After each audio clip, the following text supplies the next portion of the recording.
오늘 하나님께서 우리에게 주시는 말씀 창세기 12장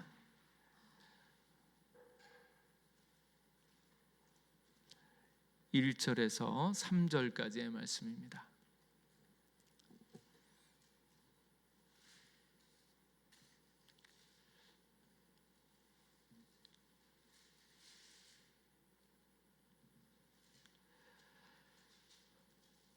창세기 12장 1절에서 3절까지의 말씀 우리 함께 한 목소리로 같이 읽겠습니다. 시작. 여호와께서 아브람에게 이르시되 너는 너의 고향과 친척과 아버지의 집을 떠나 내가 내게 보여줄 땅으로 가라. 내가 너로 큰 민족을 이루고 내게 복을 주어 내 이름을 창대하게 하리니 너는 복이 될지라. 너를 축복하는 자에게는 내가 복을 내리고 너를 저주하는 자에게는 내가 저주하리니 땅의 모든 족속이 너로 말미암아 복을 얻을 것이라 하신지라. 아멘. 오늘은 저희들이 말씀을 계속 들을 때 창세기의 말씀을 이제 듣고 말씀을 나누고 또 큐티를 하는데 창세기 개관을 하려고 합니다. 창세기는 성경에 가장 처음 되어지는 책이고 그리고 그 하나님께서 축복하여 주시는 축복의 책이고 그리고 그것을 어떻게 인간이 잃어버렸나 그리고 그것을 어떻게 회복할 수 있는가 그 얘기들이 쭉 나와 있는 책입니다. 그래서 저희들이 창세기 전체를 쭉 궤괄하고 그리고 나서 우리의 말씀을 계속 공부하고 나아가면 좋을 것 같아서 오늘은 창세기 궤관입니다. 유인물 보시면 창세기 서론, 창세기는 시작의 책, 만물의 시작, 우주 만물의 기원 그리고 그 세대를 이야기하는 책입니다. 그래서 히브리 성경의 책의 첫 절, 첫 단어는 베레시트 이렇게 나와 있어요. 그래서 브레시트, 베레시트 이렇게 이야기를 하는데 태초에 이런 말씀입니다. 그래서 책 이름을 브레시트 이렇게 붙였고요.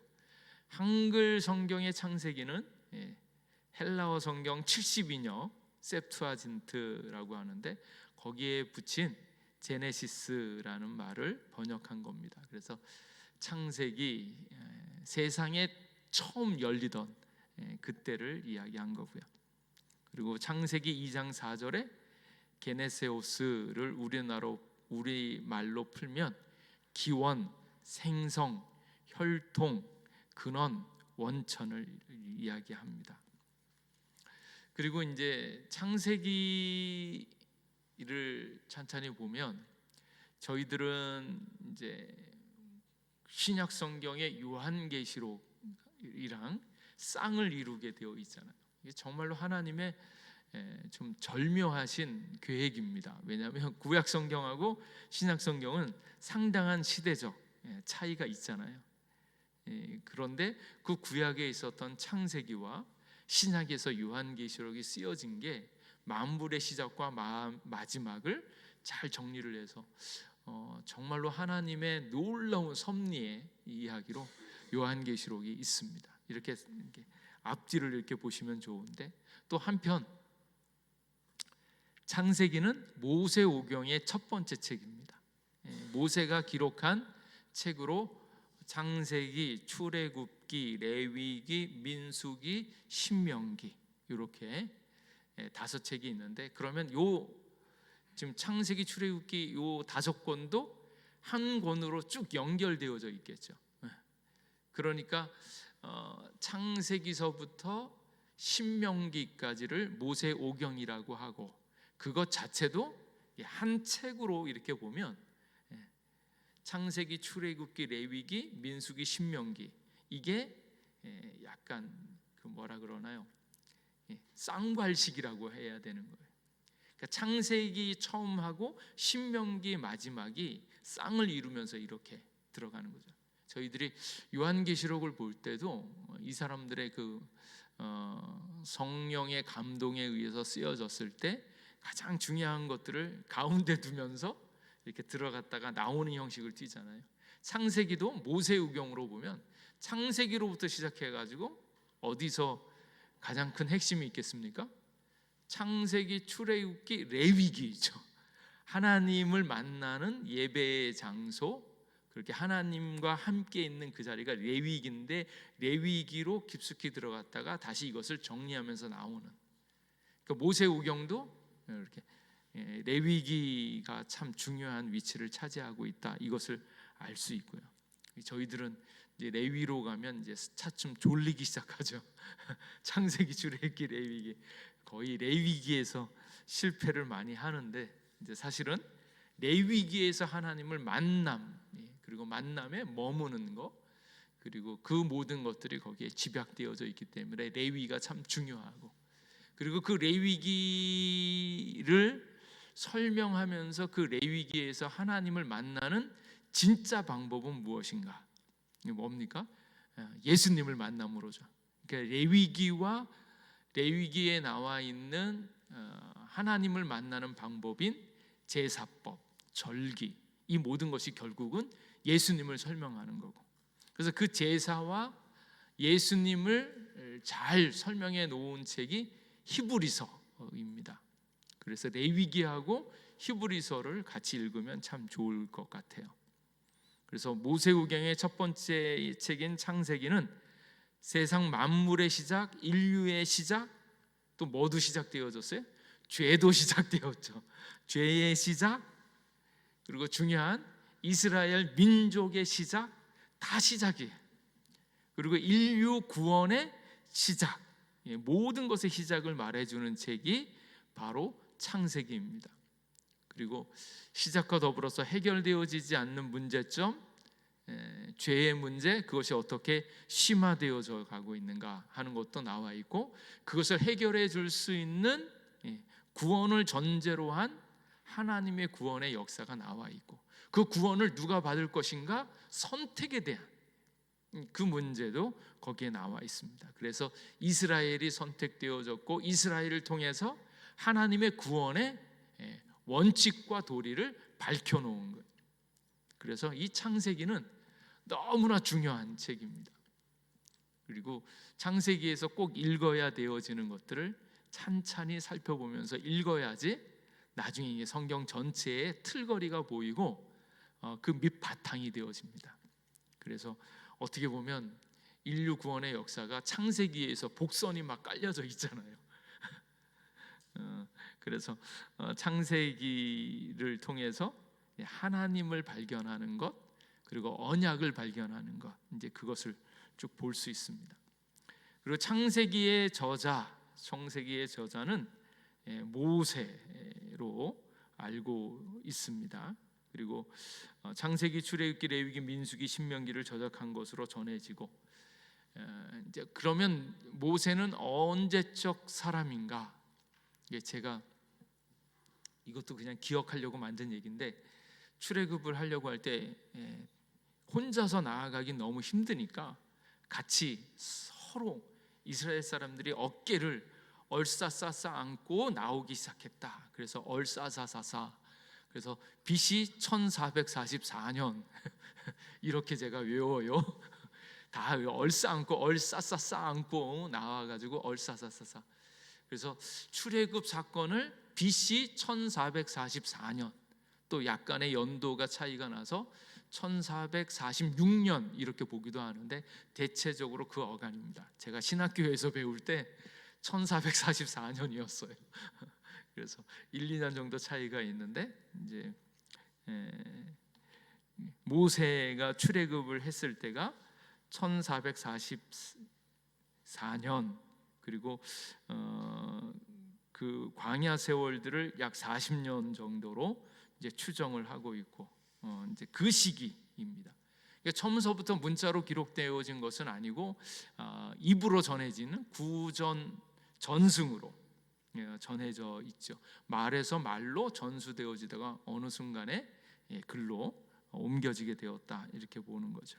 그래서 기록 연대는 모세가 기록한 것으로 그 시기 BC 1400년경 이렇게 보고 있습니다.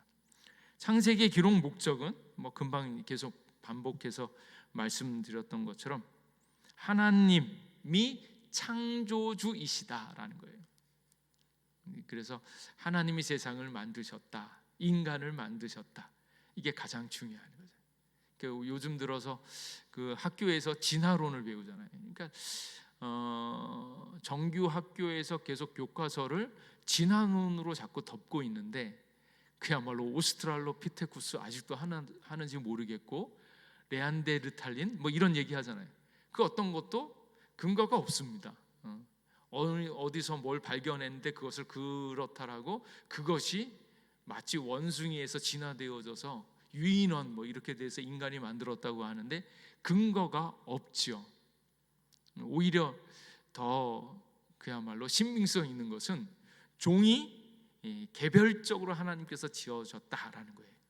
그러니까 유인원이 원숭이에서부터 그렇게 되어졌으면 어딘가에는 지금 있는 원숭이도 점점 인간으로 바뀌어 가고 있어야 되는데 안 그러잖아요. 그리고 그게 진화되어진다고 해서 바뀔 성격의 것인가? 그렇지 않다라는 거죠. 그래서 세상은 자꾸 창조주 하나님에 대해서 부정하고 있지만 정확하게 지금 이 창세기에서 창조주는 하나님이시다. 인생, 역사, 모든 것의 주관자는 하나님이시다. 이것을 얘기하고 있고요. 그래서 많은 믿음의 사람들이 대학교에 가서 많이 깨지는 이유는 기독교 내지는 성경의 이야기를 부수는데 이 진화론 이런 이야기로 굉장히 합리적인 것처럼 이렇게 믿는 이들을 미혹해 합니다. 그러니까 이제 기독교를 떠나는 그런 현상이 나오는데 기독교의 밑바탕에는 창세기가 있고요. 창세기에 있는 창조론을 무너뜨리면 예수 그리스도께서 이렇게 오시는 이유도 그 설 기반이 없어집니다. 그래서 사단이 노리는 것은 창세기를 공격하고 진화론을 이야기하면서 이것이 더 이상 근거가 없는 이야기처럼 공격을 하는데 그렇지 않다. 그래서 우리 아이들에게 가르칠 때 창조주 하나님이 세상과 온 만물을 지으셨다라는 것을 가리키는 것이 중요합니다. 그리고 창세기의 주제와 중심사상 거기에 역사적으로 보면 기원입니다. 뭐든지 시작이 있는데 그 시작은 바로 여기에 있었다. 역사의 주인인 인간의 출현과 시족, 부족 국가로 형성되는 단계를 이야기하고 있다. 그리고 두 번째로는 한 사람의 안건으로 보면 인간의 유약함과 나약성을 설명하면서 그 인간을 하나님께서 사랑하셨음을 설명합니다. 인간이 굉장히 나약한데 그러고 보면 모든 만물들이 인간을 위해서 창조되었죠. 그러니까 하나님이 만드신 가장 소중한 자가 바로 인간이고 그 인간이 얼마나 소중한가. 자기 자신을 버리시면서까지 인간을 사랑하셨다. 그 얘기를 여기에서 창세기서부터 시작을 볼 수 있습니다. 그래서 구속의 필요성을 설명하는 책입니다. 왜 이렇게 되어질 수밖에 없는가. 그리고 세 번째는 구속사적 관점으로는 전지전능하신 하나님이 섭리로 우주와 인간을 지배하시고 그의 기쁘신 뜻을 따라 인간을 선택하시고 구속 역사의 시작을 메시아 계보를 보여주고 있습니다. 그래서 구원을 준비하고 있다. 그래서 이 책이 아주 중요하게 기록되어져 있다. 내용을 보면 창세기의 내용은 크게 보면 좀 간단해요. 두 파트로 나뉩니다. 그래서 4개 거기서 보면 창세기의 내용 구조 4가지 사건 4명의 족장 요 4가지만 4가지가 2번 반복되어지는 요것만 아시면 창세기 내용은 다 아시는 거예요. 그리고 4가지 사건은 뭐가 있는가 한번 따라해 보시죠. 저를 보시고 다 같이 손을 꽂으면 창조, 타락, 홍수, 민족들 요 4가지 끝입니다. 요 4가지 사업. 요게 1장서부터 11장까지 다시 보면 창조, 타락, 홍수 심판, 그 다음에 민족들 이렇게 나와 있습니다. 그래서 1장, 2장 창조에 대한 이야기, 그리고 3장서부터 시작되어지는 타락에 대한 이야기, 그리고 홍수가 노아의 이야기가 6장서부터 나오고 있고요. 11장이 바벨탑 이렇게 나와 있습니다. 그리고 이제 4명의 족장은 아시는 것처럼 이것도 손을 한번 꼽아 볼까요? 다 같이 시작. 아브라함, 이삭, 야곱, 요셉. 그럼 끝이에요. 여기서 끝이 납니다. 창세기는 복잡하지 않아요. 창세기는 쉬운 게 창조, 타락, 홍수 심판, 민족들. 그리고 12장서부터 아브라함, 그 다음에 이삭이 26장, 이삭 27장에서 36장까지 야곱, 그리고 37장서부터 50장까지 요셉, 이렇게 해서 끝입니다. 그러니까 참 창세기는 정말로 잘 이렇게 잘 쓰여진 책이고,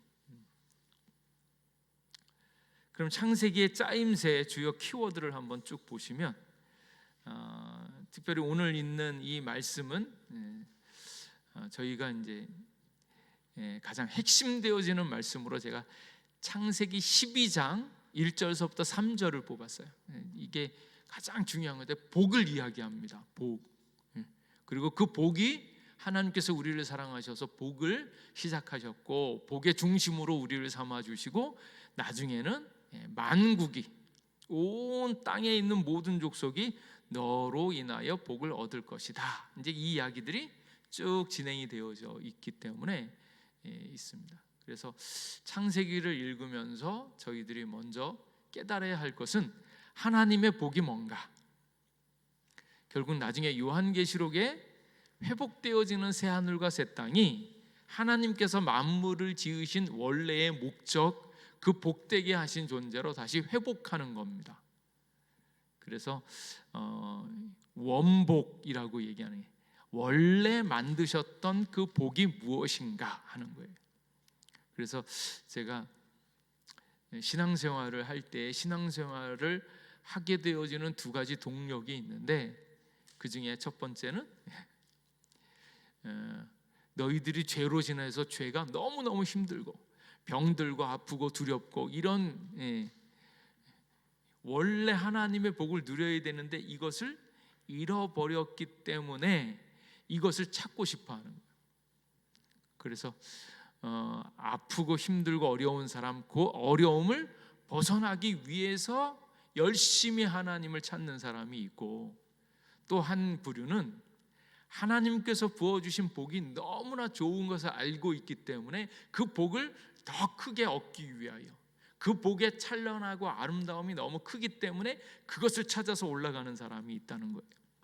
그래서 부디 말씀을 보시면서 하나님께서 여러분을 축복의 사람으로 만드셨는데 그 복이 어떻게 점점 커져가는지를 기대할 수 있기를 축복합니다.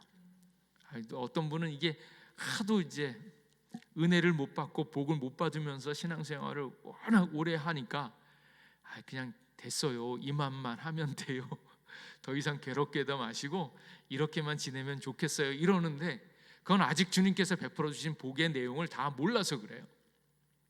앞으로 우리에게 우리의 인생을 웃게 만드시고 새롭게 하시는 하나님의 복이 참으로 크고 놀라운 것을 믿으시기 바랍니다. 그래서 그 복이 점점 커지는, 요거 했더니 더 좋은 일이 생길 것 같아, 요거 했더니 더 큰 기쁨이 있을 것 같아, 그리고 그것이 막 손에 잡힐 듯이 이루어질 것 같은 그러한 축복의 노선 위에 서 있기를 축복합니다. 그래서 그 원래 하나님이 우리를 지었던 그 복이요, 생육하고 번성하고 그것이 잘 되어지면서, 그리고 죽음에 의해서 두려워하는 것이 아니라 영생을 살아가면서 주님과 함께 있는 기쁨이 날로 커지는 것들을 이렇게 보는 거예요. 이제 그 은혜가 있어야 되는데, 그 복을 얻으려면 창세기에서 하나님께서 원래 우리를 위하여 계획해 놓은 그 복이 무엇인가 하는 거예요. 그래서 그 원래의 복을 발견하는 책이 이 창세기입니다. 자, 짜임새와 주요 키워드를 보면 1장, 2장은 창조와 창조의 대략이 나오고요. 3장에는 첫 불순종과 그 결과들이 나오고, 이제 4장에는 그 죄가 점점 커가서 첫 살인과 결과, 첫 불순종, 첫 살인 가인과 아벨 이야기가 나오고요. 그리고 아담과 노아의 족보가 나오고, 6장서부터 9장까지는 노아의 사적과 홍수, 무지개 언약 이렇게 나오죠. 그리고 10장에는 노아의 세 아들의 후예, 노아, 셈, 민족들 이렇게 되어요. 그리고 11장에 바벨탑이 나오고, 바벨탑으로 인하여서 민족들이 분화되어지는 것. 그래서 셈의 후예, 데라의 후예, 아브람까지. 여기가 이제 첫 번째 파트죠. 아까 이야기했던 창조, 타락, 홍수, 심판, 그리고 민족들로 갈라지는 거예요. 거기에 지금 이런 그 배경 가운데는 죄와 의에 대한 문제가 계속 나와 있고, 하나님께서 죄인인 인간들을 구속하려고 하고 있는 언약에 대한 내용들이 다 뒤에 있습니다. 그리고 12장서부터 아까 말씀드렸던 4명의 족장, 아브라함, 26장에 이삭, 그리고 27장부터 36장까지 야곱, 요셉 나오죠. 그래서 4사람이 다 진행이 되어져 있는 거예요. 자, 그러면 12장 보면 12장은 부르심, 아브라함을 부르심, 그리고 거기에 응답하고 있는 아브라함이 나오고, 애굽에 내려가서 애굽에 위험이 있었고, 13장에는 롯과 갈라지는 거예요. 그리고 그 약속을 되풀이해 주는 거예요. 14장은 롯 구출, 그리고 멜기세덱에게 축복이 나와 있고요. 15장에는 하나님과 맺는 언약, 쪼개짐, 횃불 언약이 나와 있고, 16장에는 하갈과 이스마엘 첫 번째로 한번 나오고, 17장에는 또 다시 언약이 나오는데 이번에는 할례 언약이 나오죠. 그리고 이름을 바꾸어주고 이삭의 출생을 예고하고요. 그리고 18장, 19장에는 소돔과 고모라의 멸망, 그리고 롯에 대한 이야기 나오고, 20장에는 그랄로 이주하는 얘기, 21장에는 이삭이 출생하죠. 출생. 아브라함이 100세 때에 이삭이 출생하고, 두 번째로 하갈과 이스마엘 얘기가 한 번 더 나오고요. 그리고 22장에 이삭 모리아산 번제 시험이 나오고, 23장에 사라가 죽고 묘지를 매입합니다. 그리고 24장에는 이삭이 리브가를 맞이하는 것, 그리고 25장에는 아브라함이 죽고 장례를 치르고 이스마엘 또 이삭의 후예들 이야기가 나옵니다. 그리고 26장부터는 이삭이 나오고, 그래서 그랄 우물 분쟁이 나오고 하나님의 약속이 다시 되풀이되어지고, 그리고 27장부터는 36장까지 야곱. 그래서 이삭이 상대적으로 좀 짧죠. 그래서 아브라함, 야곱이 좀 긴데, 야곱에게 얽혀진 복음의 내용들이 있기 때문입니다. 27장에 장자 명분을 획득하고 28장에 도망가요. 야곱의 하란 높이 베델의 하나님을 만나고, 29장서부터 31장까지 야곱의 하란살이, 하란에서 살아가고 있는 거, 야곱이 결혼하고 자녀들 출산 경쟁을 하죠. 르벤 뭐 이렇게 해서 유다 막 나오면서 출산 경쟁을 하고, 그리고 이제 나중에 귀향을 합니다. 그리고 32장에서 에서를 만나는데, 만나기 직전에 야곱이 천사와 씨름하고 이스라엘로 이름이 바뀌어지고, 그리고 33장에 화해, 야곱과 에서의 화해가 나오고요.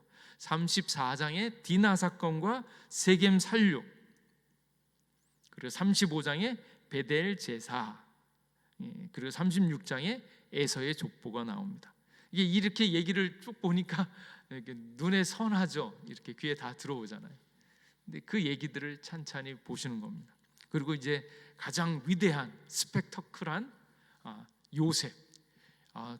요셉 이야기는 영화로 만들어지면 너무 좋을 것 같아요.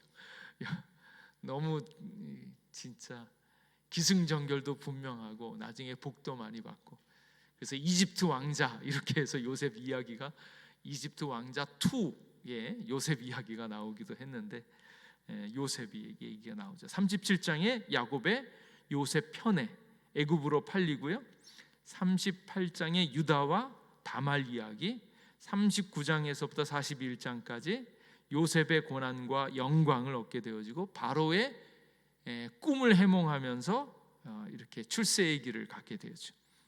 그리고 42장에서 45장까지 요셉과 그의 형제들 야곱 가족들을 초청하는, 그리고 46장에 야곱 일가의 애굽 이주 이렇게 나와 있고, 그리고 47장에서 49장까지 야곱 가족이 정착을 하게 되어집니다. 야곱의 12아들을 축복하고 야곱이 죽게 되어지는 걸로 마무리가 되어지고, 그 뒤에 50장을 보면 야곱의 장래, 요셉의 죽음 이렇게 해서 창세기가 끝이 나게 되어집니다. 이게 얘기가 다죠.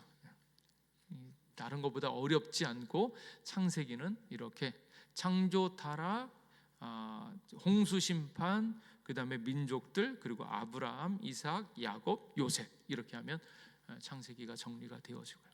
이제 여기서 저희들이 이제 중요하게 봐야 되는 개념들을 몇 가지 제가 더 설명을 드리면, 첫 번째로 창조에 대한 이야기요. 아까 말씀드렸던 것처럼 만물의 창조는 하나님이 하셨다. 그래서 세상의 창조, 그리고 두 번째로는 인간의 창조, 이렇게 세상을 하나님이 만드시고 인간을 하나님이 만드셨다. 우리가 그러면 이거를 찬찬히 생각해 보면, 나는 누가 만들었다? 나도 하나님이 만드셨다. 나를 하나님이 만드셨다. 그럼 여러분이 왜 살아야 됩니까? 무엇을 위해 살아야 됩니까? 여러분이 이 세상에 왜 왔습니까? 그거는 하나님께 물어봐야죠. 근데 안 물어보셨어요?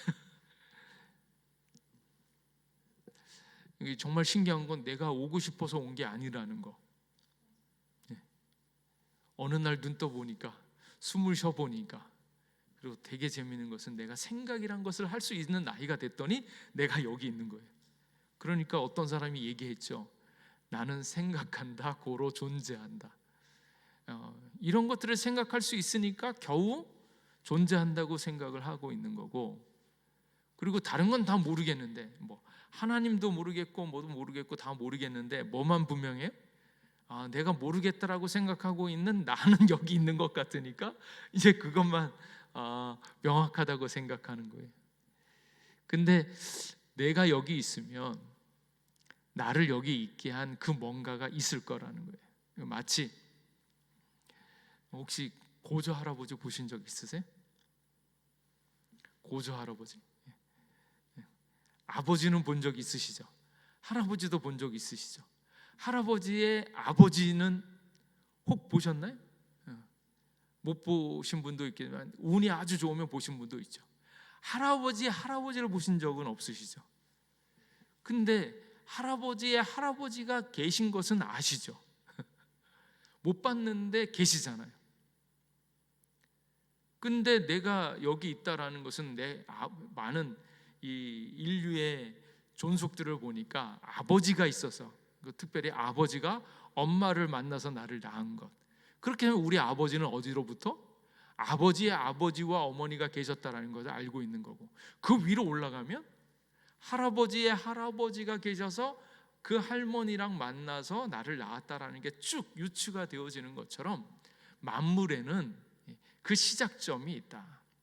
근데 그것을 우리의 선조의 선조, 선조의 선조가 그 시작점에 대해서 분명히 고백하고 있는 책이 바로 성경이다라는 거예요. 근데 많은 사람들이 이렇게 살아있는 역사의 기록으로 성경책이 기록되어졌음에도 불구하고 그게 안 믿겨지는 거예요. 안 믿는 분들이 있는 거예요. 근데 사실은 내가 생각하는 것보다 더 정확하게 하나님의 시작이 있었다라는 것을 여기에 적혀놓고 있습니다. 그리고 하나님이 처음에 빛을 만들고 궁창을 만들고 바다 땅 식물을 만들고 그리고 새와 물고기를 만들고, 이게 다 누구를 위해서 만들었어요? 찬찬히 보니까 창세기 1장 2절 말씀에 땅이 혼돈하고 공허하며 이렇게 시작되어졌는데 1일에서 3일까지 기초를 만들고 그 이후에 4일서부터 해와 달 별들을 만들고 그 다음에 새와 물고기를 만들고 짐승과 사람을 만들었는데, 결국 이 모든 것들이 사람을 위해서 지었다라는 것을 보게 되어지는 거예요. 그래서 인간이, 사람이 정말로 고귀한 존재이구나라는 것을 알게 되어지고요. 그리고 사람을 어떻게 만드셨나?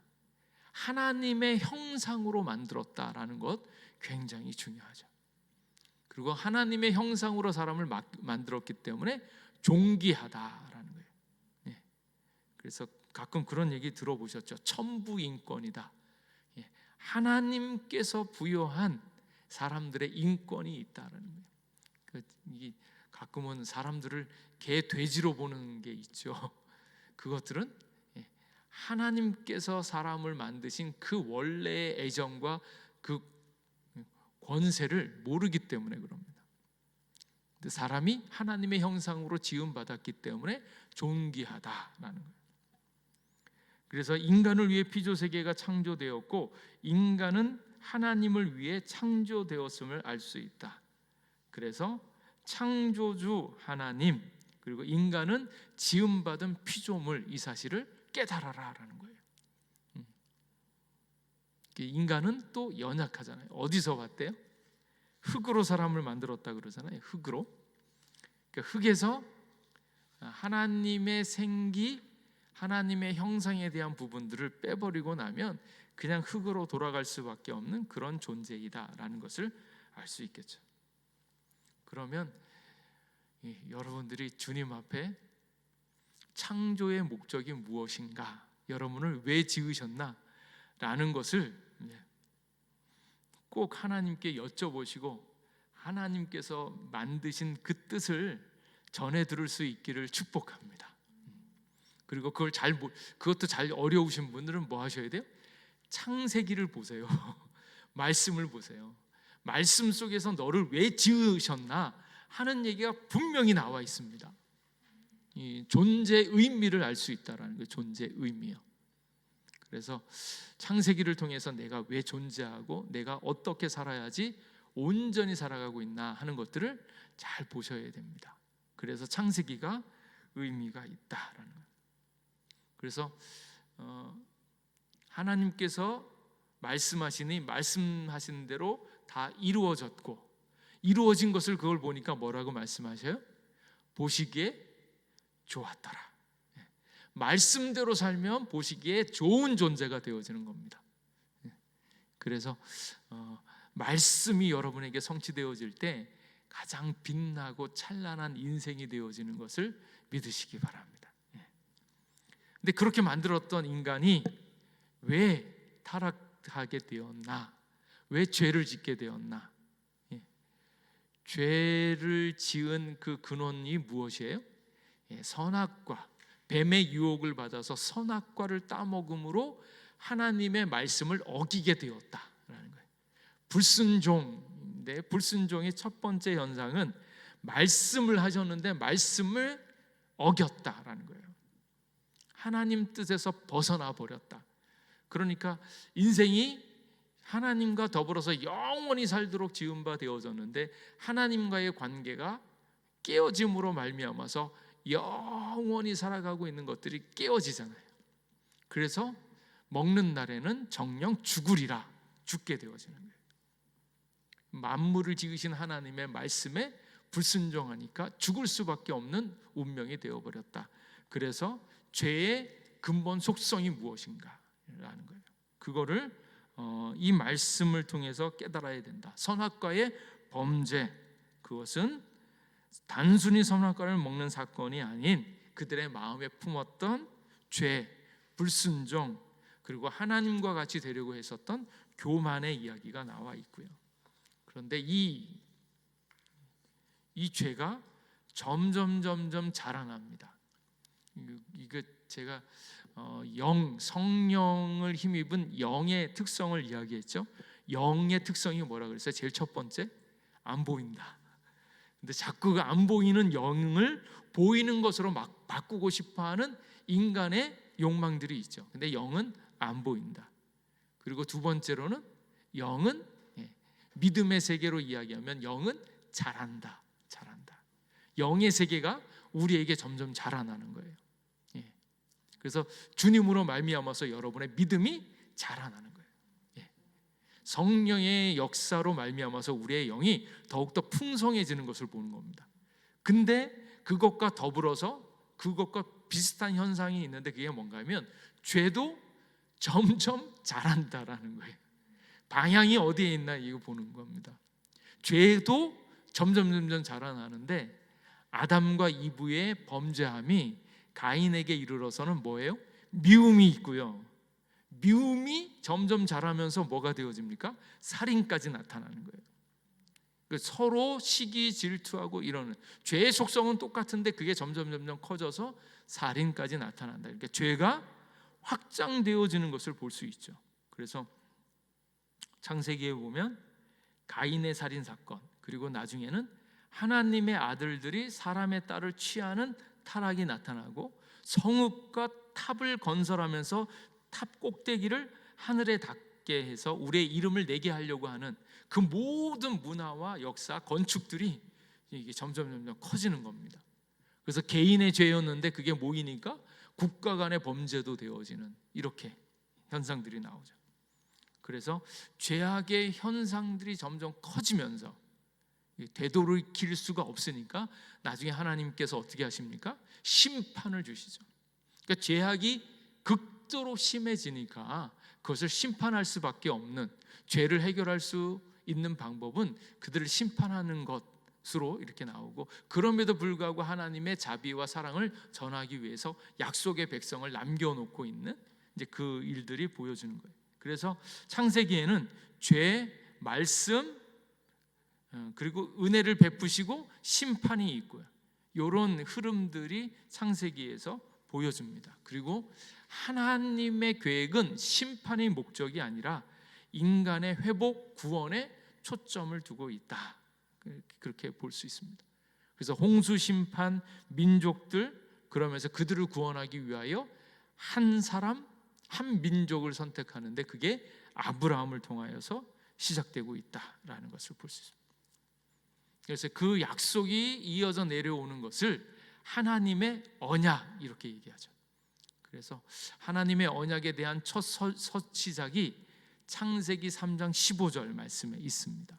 그래서 창세기 3장 15절 말씀을 원시복음이라고 이야기합니다.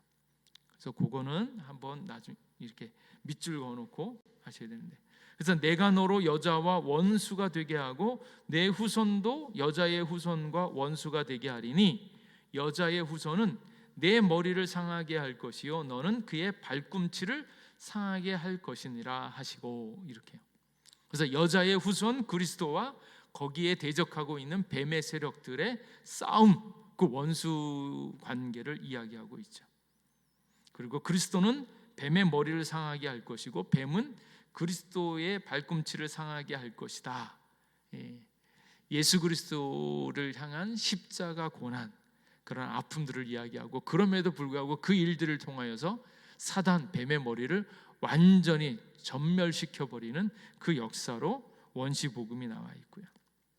그렇게 하면서 하나님께서 이들을 회복할 수 있는 언약이 계속 나오고 있습니다. 그래서 무지개 언약, 노아를 통해서 무지개 언약 보여주시고 9장의 무지개 언약, 그리고 15장의 횃불 언약, 그 아브라함에게 제사를 드리게 하고 제물을 드릴 때 그 동물을 쪼개어 놓고요. 그 사이를 연기와 횃불이 지나가는데 그것이 편무 언약으로 하나님께서 직접 들어오셔서 지나가므로 일방적으로 하나님께서 이루시겠다라고 이야기하시면서 언약으로 우리를 초청해 주시는 은혜 언약을 말씀해 주고 있습니다. 그래서 언약이 계속적으로 나오고 있다라고 하시면 되고, 그것을 다시 반복하는 것이 할례 언약, 잘라내는 언약으로 17장에 나와 있다. 이렇게 보시면 됩니다. 그런 흐름들을 가지고 창세기를 읽으시면 잘 읽으시는 거고, 결국 이 내용은 예수 그리스도께서 우리를 위하여 친히 오셔서 해결해 주실 것을 예언하고 있다. 이렇게 볼 수 있습니다. 그래서 줄기 세우기, 이제 거기 보면 예수님의 나무가 자라기 위하여 말씀 씨앗을 고르는데, 창세기에서 가장 첫 번째로 골라내는 말씀 씨앗이 바로 창세기 12장 2절 3절 우리가 읽었던 말씀입니다. 그래서 축복의 중심과 통로로 우리를 삼으시겠다. 그래서 창세기 12장에서 하나님의 적극적인 구원의 역사가 시작되어진다. 하나님은 본격적인 구원의 장을 여시면서 아브라함에게 자신의 구원의 청사진을 제시하셨다. 하나님께서 아브라함에게 내가 하려는 것을 아브라함에게 숨기겠느냐, 하나님의 이야기들을 들려주셨고, 하나님의 구원의 손길이 펼쳐짐에 따라 인류에 대한 저주의 상황이 종식되고 복된 상황이 전개되기 시작합니다. 그래서 아브라함으로부터 새로운 세계가 열리기 시작하는 거예요. 그리고 저희들이 주님 앞에 기도할 때 그 바라는 마음이 그 마음이죠. 하나님의 하시는 일들을 저희에게 알려주십시오. 우리 인생에, 그리고 우리 교회에, 우리 인생 역사에 되어지는 일들을 하나님께서 여러분에게 다 알려줄 수 있기를 축복합니다. 근데 기도하셔서 하나님이 내 인생에 왜 이렇게 하셨나요? 하나님께서 하시려고 하는 일은 무엇 때문인가요? 이러고 들으시면 얼마나 좋겠습니까? 아브라함에게는 하나님이 이 복을 허락하여 주셔서 이렇게 내가 하려는 것을 아브라함에게 숨기겠느냐, 이렇게 말씀하시면서 아브라함을 부르시고 만들어 가시죠. 근데 아브라함 보면 우리가 지금 계속 보는 거예요. 아브라함의 실패가 나오잖아요. 사라를 팔아먹기도 하고, 내 몸에서 난 씨라야 내 상속자가 될 거라고 얘기했으면서도 엘리에셀 또는 이스마엘을 얘기하고, 그럼에도 불구하고 하나님께서는 아브라함을 선택하시고 기어코 아브라함을 만들어 가시죠. 지난주 새벽기도 때, 화요 새벽기도 때 들었던 그 말씀이 얼마나 은혜가 되어지는지, 아비멜렉이 아브라함을 찾아와서 이렇게 얘기를 하잖아요. 내가 당신하고 적대 관계가 되어서는 우리 후손이 제대로 못 살 것 같다. 그러니까 세상 사람들이 아는 거예요. 야, 이 사람이 복된 사람이다. 이 사람하고 등져서는 우리의 자손들이 두고두고 해코지를 당하거나 못 살게 될 것 같다. 이 사람들을 잘 보여야 된다. 그래서 우리 후대에 있는 그런 화나 안 좋은 일이 생길 것 같으니까 본인이 작정하고 아비멜렉이 와서 아브라함과 화해를 하면서 언약을 맺잖아요. 그 정도로 아브라함을 복된 존재로 만들어가고 있는 하나님의 역사가 있습니다. 그래서 여러분 보시기에는 나는 이 모양인데 왜 이 정도밖에 안 되나?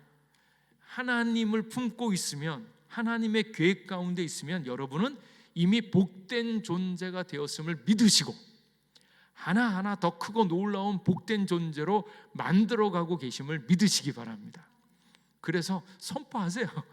나는 하나님의 소유된 백성이요, 거룩한 나라요, 왕같은 제사장들이요. 그걸 선포하면 하나님이 우리를 정말 기이한 빛 가운데로 이렇게 인도하시는 하나님의 일들을 보게 되어질 줄로 믿습니다. 우리는 아이고 내 처지에 무슨 일이 생길까, 아니 내가 아무리 애를 써도 안 되는데, 근데 하나님께서는 기가 막힌 방법으로 그 기이한 빛으로 반드시 여러분을 가장 존귀한 자로 만들어 내실 줄 믿습니다. 그 은혜가 있는 거예요. 그러니까 아비멜렉이 와가지고 우리 후대를 위해서, 나와 내 자손과 내 손자들 잘되게 하기 위해서 당신하고 화해해야 됩니다. 이거를 세상 사람들이 알아보고 달려오는 겁니다.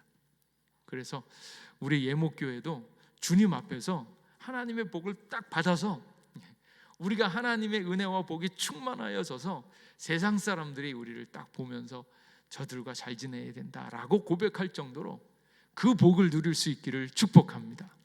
그래서 아브라함은 가만히 있는데 이미 세상을 움직여가지고 이런 존재로 만들어가고 계시다. 그래서 구원의 청사진을 아브라함을 통해서 보여주고 있다라는 거예요. 그리고 아브라함에 대한 축복은 나만 잘 되는 것으로서의 축복이 아니라 나를 통해서 많은 사람이 복을 받게 하는 복의 시작점, 복음의 시작점 중심으로서의 축복입니다. 야, 이 세상이 누구를 통해서 돌아가고 있어요? 나를 통해서, 내 안에 있는 예수님을 통해서 세상이 돌아가고 있다. 그러니까 너무 여기저기 쫓아다니고 막 흔들리지 마시고 예수님 안에 있으면 내가 하나님의 축복의 중심이다. 그렇게 믿으시고, 그래서 하나님께서는 너를 통해서, 아브라함을 통해서 세계 온 족속들이 복을 받기를 원하셨다. 그래서 믿음이 커가고 성령의 역사도 커가고 복음의 역사도 커져갈 수 있기를 축복합니다. 그리고 그 복은 아브라함에게만 주어진 복이 아니며 아브라함을 매개로 하여 온 세상의 사람들에게 주어진 복이다. 이 복이 누구를 통해서 나타나는 거예요? 아브라함의 자손 예수 그리스도, 아브라함을 통해서 분명히 계시되어지는 예수님, 그 예수님을 통하여 이 복이 세계 만물에게 퍼져가고 있는 겁니다. 그래서 우리가 사도행전에 보면 복음이 성령이 너희에게 임하시면 너희가 권능을 받고 가는 거예요. 근데 권능이 어디서부터? 예루살렘과 온 유대와 사마리아와 땅끝까지요. 그래서 가장 처음은 어디요? 나로부터, 복음을 알고 있는 나로부터 내가 복을 받고 권능을 받아서, 그리고 그 복이 어디서부터 시작되어져야 되는가? 내 마음에서부터. 내 마음에 두려움이 있고 내 마음에 걱정이 있고 그러면 안 되고, 예수님 때문에 내 마음에 충만하니 내 영혼을 주님께서 회복시키시고 내 영혼을 복되게 아름답게 만드시고, 그래서 예수님이 내 안에 계시면 나는 이미 충분히 예쁘다, 충분히 은혜롭다, 충분히 권능이 있는 것을 믿으시기 바랍니다. 그래서 모여서 같이 기도할 때 내 영이 기쁘고 즐거운 거예요. 내가 지금 다른 사람들은 열심히 돈 버는데, 다른 사람들은 재밌게 노는데, 아니에요. 주님과 함께 있는 이 시간이 가장 복되고 아름다운 시간인 것을 믿으시고 주님과 함께 기뻐할 수 있기를 축복합니다. 이게 줄기예요, 줄기. 그래서 핵심 말씀 씨앗은 12장 2절 3절이고, 줄기를 해보면 그것들이 이렇게 축복의 이유로 세워가고 이제 가지를 뻗어서 나아가는 게 12장에서 50장까지는 복의 중심으로서 족장들의 삶을 쭉 서술합니다. 그래서 12장 25절 27절 이렇게 보면 핵심 구절로 18장 23절 우리 같이 한번 읽어볼까요? 시작. 아브라함이 가까이 나아가 이르되 주께서 의인을 악인과 함께 멸하려 하시나이까. 이게 무슨 이야기예요? 소돔과 고모라, 롯을 위해서 중보기도 하는 거잖아요.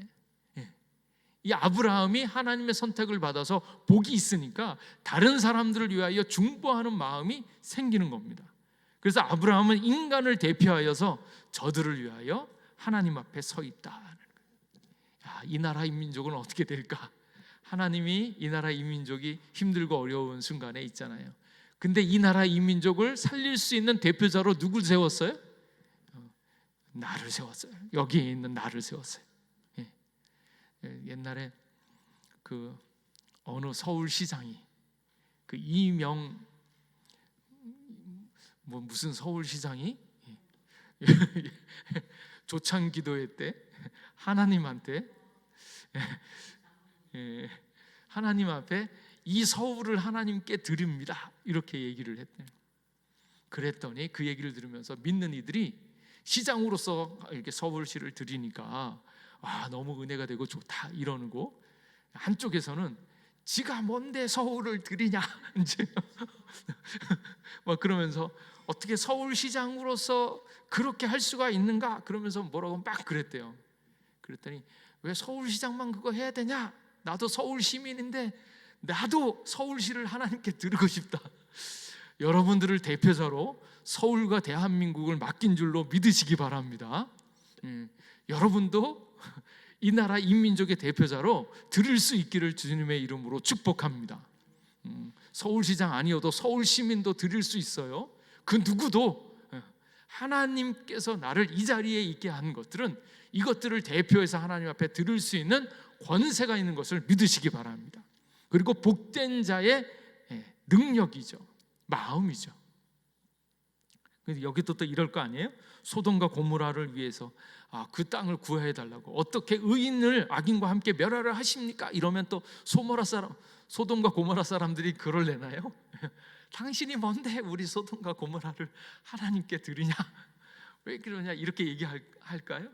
안 그럴걸요. 그렇게 얘기하는 사람은 하나님께 대적하려고 하고 있는 악한 마음이죠. 그런데 대표자로서 하나님의 마음으로 하나님께 드리는 일들을 하면 얼마나 좋은가. 아브라함은 하나님의 마음을 가지고 인간 앞에 존재한다. 그는 소돔과 고모라 사람을 위해 노력하고 있다. 그는 그들을 위한 중보 기도를 하나님 앞에서 드렸다. 신자는 하나님 앞에 인류의 사정을 아뢰는 자이다라는 거예요. 이러기 위해서는 내 코가 석자여서는 안 되겠죠. 내 삶을 주님 앞에 드리고 내 삶이 주님 안에서 복음을 누릴 수 있는 자로 서시고, 그런 자로서 이 세상을, 이 서울을, 이 대한민국을 주님 앞에 올려드릴 수 있기를 축복합니다.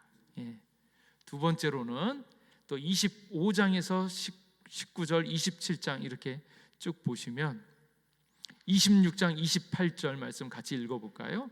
시작. 그들이 이르되 여호와께서 너와 함께 계심을 우리가 분명히 보았으므로 우리 사이 곧 우리와 너 사이에 맹세하여 너와 계약을 맺으리라 말하였노라. 이것은 이삭 이야기입니다. 아까 말씀드렸던 것처럼 아비멜렉하고 아브라함이 화해한 것처럼 여기에서도 이삭에게 화해를 청하는 거예요. 여호와께서 너와 함께 계심을 우리가 분명히 보았다. 그래서 너와 내 사이를 계약을 맺어서 아무 일 없도록 친하게 지내자, 이렇게 나오는 거예요.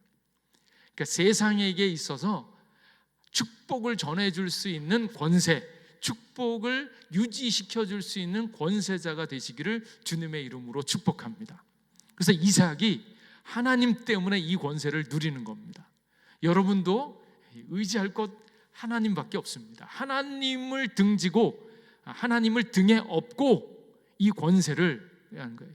너를 축복하는 자에게 내가 축복하겠고 너를 저주하는 자에게는 하나님이 저주한다고 했으니까 여러분하고 잘 지내는 것, 하나님의 자녀인 여러분하고 잘 지내야 세상의 복을 받는 것을 알 수 있도록 복을 넘치게 받기를 축복합니다. 그래서 그들은 하나님께서 이삭에게 내리신 축복의 부스러기를 받기 원한다. 그래서 이삭하고 친해 보고자 하였다라는 거예요. 사람들이 여러분한테 와서 친하게 지내려고 막 애쓰는, 그것을 상상하면서 복을 많이 받기를 축복합니다. 이게 우리에게 주어진 권세예요. 그래서 이 창세기의 복은 너무나 찬란하고 아름다운 복입니다. 그래서 신자는 세상의 천덕꾸러기가 되어서는 안 된다. 제일 듣기 싫은 말이 뭐예요? 야, 너나 잘해라, 너나 잘해라. 너 인상을 보니까 넌 예수님 믿는데 너 인상 왜 그러냐, 이러시면 안 돼요. 돈을 잃어도 조금은 안 되어 보이는 것 같아도 넉넉한 하나님의 은혜가 있는 거예요. 집에 가장 깊숙한 곳에 금덩어리 하나씩은 다 가지고 계세요. 집에 금덩어리가 있으면 세상에서 조금 손해를 봐도 집에 있는 금덩어리 때문에 아무 걱정 안 되어지는 거예요. 진짜 금덩어리 없으신 분은 제가 금덩어리를 대용할 수 있는 뭔가를 만들어 드릴, 커다란 돌멩이를 가져다 놓고 이게 하나님의 황금돌입니다 이러고 드리고 싶은 마음이 굴뚝인데, 그런 게 하나씩 있으면 하나님의 복이 나와 함께하면 세상에 대해서 기죽지 않고 남들 부러워하지 않고 주님으로 말미암아서 떳떳하게 살 수 있는, 그래서 세상에 천덕꾸러기 되지 마시고 예수님으로 큰 복을 누릴 수 있기를 축복합니다. 이게 계속되어지는 거예요, 창세기에. 그리고 C번으로 가면 28장에서 36장까지 이번에는 야곱을 통해서 나오는 거군요. 30장 27절 말씀 같이 한번 읽어보겠습니다. 시작. 라반이 그에게 이르되 여호와께서 너로 말미암아 내게 복 주신 줄을 내가 깨달았노니 내가 나를 사랑스럽게 여기거든 그대로 있으라. 라반도 맨날 속여먹기를 좋아하는 라반도 이 고백을 하는 거예요. 야, 너 있으니까 복을 받는구나. 너로 말미암아서 내게 복 주신 것을 내가 깨달았노니, 이게 창세기의 복입니다. 이게 흔들리지 않고 계속 나오는 거예요.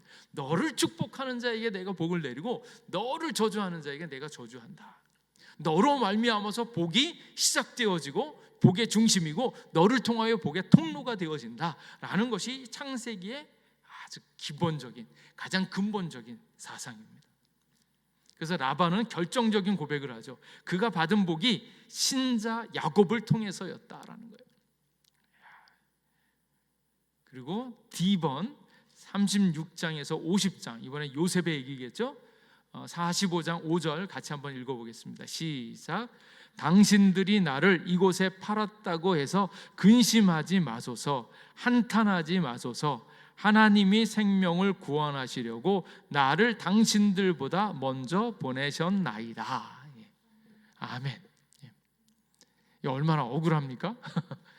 요셉을 팔아먹었어요. 그 나쁜 놈들이, 나쁜 형들이. 그렇게 되어서 나중에 이 역전이 되어졌으면 뭐라고 해야 되는 거예요? 요셉이 화를 내야 되고 요셉을 달래줘야 되잖아요. 근데 요셉이 하나님의 복을 누림으로 말미암아서 다 잃어버리잖아요. 노예로 팔려가, 거기서 억울하게 일도 당해, 감옥에 끌려가, 감옥 그 깊은 데서 그 어떤 이야기를 했는데도 돌봄을 못 받고 이렇게 되어지는데, 그가 꿈을 해몽하는 그것 때문에 하나님이 그를 끄집어내는 전적인 구원의 역사를 나타내죠.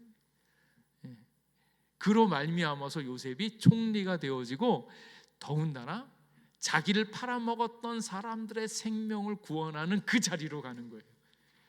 이 복수 중에 최고의 복수가 나는 이 복수인 것 같아요. 나를 팔아먹고 나를 쫓아내고 했던 사람들, 그들을 구원해낼 수 있는 넉넉한 하나님의 은혜가 내게 있으면 그거야말로 진짜 복수지 않을까.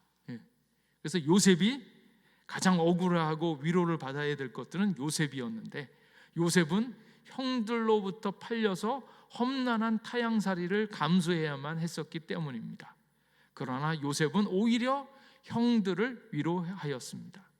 복의 근원으로서의 자신의 위치를 깨달은 자는 자신의 지난 고난을 해석하게 되어집니다. 이게 뼈저린 고백이죠. 그때 왜 내가 그렇게 힘든 일을 겪었었나? 그것은 다 하나님의 계획과 하나님의 더 큰 구원을 위하여 나를 미리 준비하신 것이다. 내가 지금 당하고 있는 이 아픔과 고난이 하나님께서 반드시 회복시켜주면서 그 이유를 깨닫게 할 날이 올 줄로 믿습니다. 그것을 준비하면서 이렇게 진행하고 있다는 거예요. 그래서 이 창세기의 씨앗 말씀은, 말씀 씨앗은 창세기 12장 2절 3절이고 그것이 나중에 이사, 야곱, 요셉을 통해서 이렇게 쭉 펼쳐지는 거예요. 그리고 열매 맺기 한번 보시죠. 창세기의 족장들, 아브라함과 그 언약의 후손들은 나름대로 축복의 중심과 통로로서의 역할을 감당하였다. 그들은 하나님의 구원의 전달자로서 나름의 고난을 감수해야 됐다. 내가 왜 아파해야 합니까? 내가 왜 쫓겨나야 됩니까? 내가 왜 팔려야 됩니까? 근데 알 수 없는 그 순간에 하나님이 그것을 허락하셨다. 그래서 그 고난을 감수했습니다. 그들의 받는 고난과 그 고난의 대속적 의미는 예수 그리스도의 십자가를 보여준다.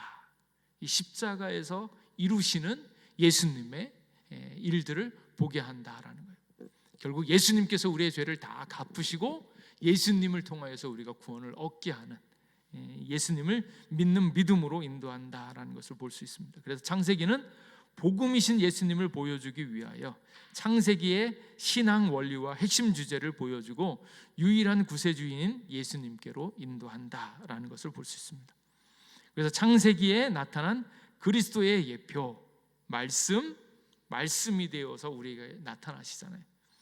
말씀으로 창조가 되었다라는, 창세기 1장 1절에서 3절, 요한복음 1장 1절에서 5절, 그리고 여자의 씨, 여자의 후손으로 나타나는 거 창세기 3장 15절, 갈라디아서 3장 19절. 그 아벨, 죄 없이 죽는 아벨의 의인의 모습, 그 모습으로 창세기 4장, 그리고 히브리서 11장 4절, 12장 24절, 그리고 홍수로 말미암아 심판, 그것들을 통하여서 무지개 언약으로 나오는 것들을 이야기할 때 이제 이 이야기를 하고요.